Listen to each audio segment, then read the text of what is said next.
Абуль-Аббас Ахмад ибн Мухаммад аль-Фергани родился около 798, один из крупнейших средневековых персидско-таджикских ученых IX века, астроном, математик и географ. В Европе был известен под латинизированным именем Аль-Фраганус. В среднем возрасте аль-Фергани жил в Багдаде, работая в Доме мудрости Академия Аль-Мамуна, основанном правителем Аль-Мамуном. В Академию приглашались видные ученые и деятели науки со всех концов Средней Азии. В Академии работали также персидский таджикский астроном и математик Аль-Хорезми, физик Аль-Кинди, медики Абу Бакр ар-Рази и Хунайн ибн Исхак.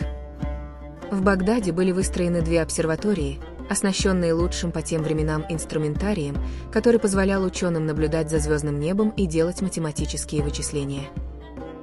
Группа астрономов Яхья ибн Абу Мансур аль-Марваруди, Хаббаш аль-Хасиб и Ахмад аль-Фергани под руководством главы Дома мудрости, математика и астронома Аль-Хорезми за долгие годы сделала большое количество открытий, среди которых расчет величины земного меридиана, вычисление окружности Земли, составление зижды таблицы звездного неба, содержащая точные координаты и описание тысяч небесных тел.